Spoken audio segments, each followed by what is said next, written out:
اوس د ابراهیم علیه السلام الله بل واقعه بیانوي.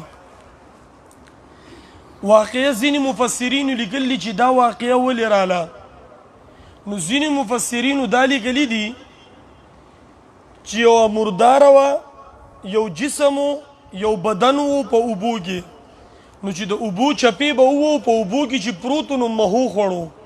ابراهیم علیه السلام وی دا اینی چې اوبه به واپس راړي، د سمندر د اوبه داسې راځي او بیا واپس ځي، نو چې اوبه به راړي نو مهو به خوړو، چې اوبه به لاړې نو دلته ورته نور څیزونه ولاړو هغو به پې حمله کړه، هغو به دې خوړو خوري. دلته یې د وچې دا سړي خواره خوري چې کله هغه ځناور دي او حرام او مردار او دا بدن خوري، او مارغان نازي هغو دې هم خوري. مختلف خېټو د دا څیز روان دی. نو وایي دا خیال راغی د ابراهیم علیه السلام پړه کې چې یا الله د دې مختلف خېټو نه به دا تره ژوندی کې، دې له به ته وجود ورکې. د هغې دپاره الله جل شانه مفسرینو لیکلي دي چې دا آیات چې دی په نبي علیه السلام نازل کو، د هغه واقعي ذکر یې ورته وکړو. مفسرین دویمه خبره دا فرمایي، شان نزول چې ورته وایي. دویمه خبره مفسرین دا لیکي په دې آیات کې چې د ابراهیم علیه السلام سره واقعه داسې شوه چې ابراهیم علیه السلام چې کله نمرود د دلیل ورکو، نمرود په دلیل باندې پوهه نه شو، او نمرود یو ژوندی کس راونیو بې ګناه، هغه یې مړ کو، او کم چې سبا له پانسي کېدو یې ژوندي پرېښودو، وی انا احیي و امید، زه خو هم ژوندي کول او مړه کول کوم، زه خو هم ژوندي کول او مړه کول کوم. نو بیا ورته ابراهیم علیه السلام د نور دا دلیل ورکو، په هغې کې خو فبهت الذي کفر، خو مسله اصل کې دا وه چې د ده پړه کې یو اشتیاق پیدا شو. څه پیدا شو؟ اشتیاق او شوق پیدا شو. ابراهیم علیه السلام وی چې زه داسې وینم چې الله تعالی به دا ژوندي کول څه کوي. پیغمبران چېرته شک نه کوي، د پیغمبرانو ایمان په ټولو ایمانونو کې اعلی ایمان دی. په دې خبره پوه شوئ؟ انبیا چېرته شک نه کوي، خو الله ورته خپل کمال قدرت ښیي. د یو څیز د تسلیمولولو دپاره د علم 3 درجې دي. د علم څو درجې دي؟ 3. خبره پوه شوئ؟ یو دی علم الیقین، یو دی عین الیقین، یو دی حق الیقین.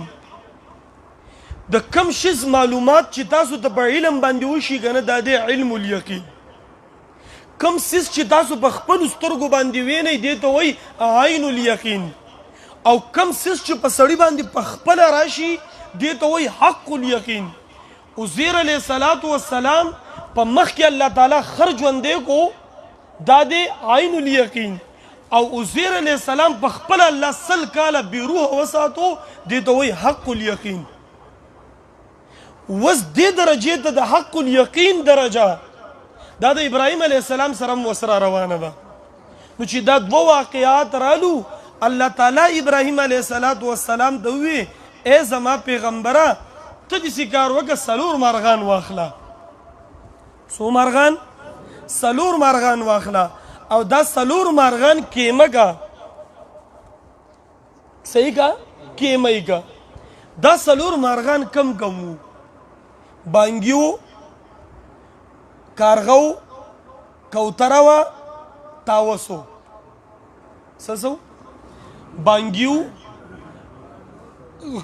کوتره وه، کارغه وو او تاوس. دا 4 مارغان چې دی ابراهیم علیه السلام راواغستو، دی کیمه کړو.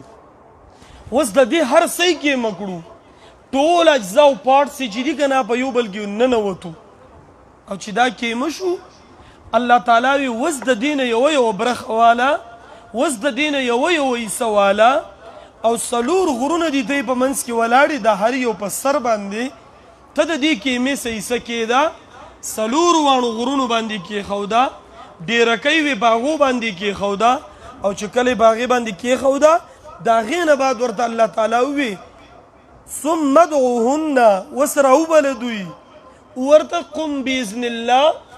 مونږ چې وایو که نه پیغمبر وي قم باذن الله، د الله په حکم ودرېږه، راشئ راویې بله.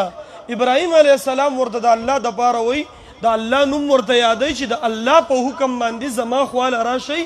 الله تعالی د هر یوې عوز هغې له وروستو، وزرې وله وروستې، پنجې وله وروستې، وینه یې خپل ځای له لاړه، رګونه یې خپل ځای له لاړو، غوښه یې خپل ځای له لاړه، هډوکي یې خپل ځای له لاړو، ټول مارغان شو، په الوتو شو، رالو د ابراهیم علیه السلام په خپو کې کېناستو. دا د الله هغه قدرت کامله وه چې خپل پیغمبر دی وښوه. خبره باندې پوه شوې؟ د اطمینان دپاره د یو څیز د الله نه مطالبه کول دا د ایمان نه خلاف نه دي. خبره پوهېږئ؟ دا د ایمان نه خلاف چېرته هم نه دي. بله خبره دا ده د توحید عقیده. زه دوست اکثر ویم که نه په عقایدو کې بنیادي عقیده د توحید ده. که د توحید په عقیده کې د چا فرق و د هغه یوه عقیده الله ته قبوله، یو عمل یې الله ته قبول نه دی. په مسایلو کې بنیادي مسله د تقلید ده چې کم سړی مقلد نه و په خپلو خواهشاتو روانو دی ګمراه دی. نو چې تقلید پرې دی ګمراه کېږي او چې توحید پرې دی کافر کېږي. مسله پوه شوئ؟ نو موحدین چې وو د پیغمبر نه څو غټ موحد کېدی شي. او ابراهیم علیه السلام خو جد امجد دی. ابراهیم علیه السلام خو زامن پیغمبرانو، اسحاق علیه السلام، اسماعیل علیه السلام. بیا د اسحاق علیه السلام په 12 زامنو کې یعقوب علیه السلام چې وو، د اسحاق علیه السلام په زامنو کې یعقوب علیه السلام پیغمبرو، د یعقوب علیه السلام په 12 زامنو کې بیا یوسف علیه السلام پیغمبرو. اپل اسماعیل علیه السلام د ابراهیم علیه السلام زوی چې و هغه پیغمبرو. نو بیا د بني اسرائیل 4,000 پیغمبران د یوسف علیه السلام په خاندان کې راغلي او د نبی علیه السلام د اسماعیل علیه السلام په خاندان کې راغلی. نو ابراهیم علیه السلام پیغمبر زوی، اسماعیل علیه السلام، اسحاق علیه السلام پیغمبران، نوسه یعقوب علیه السلام پیغمبر، کړوسه یوسف علیه السلام پیغمبر. عرب وای شریف ابن شریف ابن شریف ابن شریف، کریم ابن کریم ابن کریم ابن کریم. زمونږ دلته معمولی سړی په معمولی نوکرۍ، سړی معمولی نه نوکري صحیح معمولی. خلک وایي دا ټول په سرکار کې دی وایي نو سرکاري نوکر دی، پلار یې سرکاري نوکر و، نیکه یې سرکاري نوکر و. دا ټولې خبرې کوي، دا د ځان دپاره یو اعزاز ګڼي، دا د ځان دپاره د فخر یو انداز ګڼي، دا د ځان دپاره د لویو یو مرتبه ګڼي. وایي دا سرکاري نوکر دی، پلار یې نوکر و، نیکه یې نوکر دی او مشر نیکه یې نوکر دی. الله تعالی ابراهیم علیه السلام ته وایي دی پیغمبر، د دواړه زامن پیغمبر، د نوسې پیغمبر، د کړوسې پیغمبر. دا ټول خاندان اعلی خاندان دی. ارے سمجھے گے نہیں؟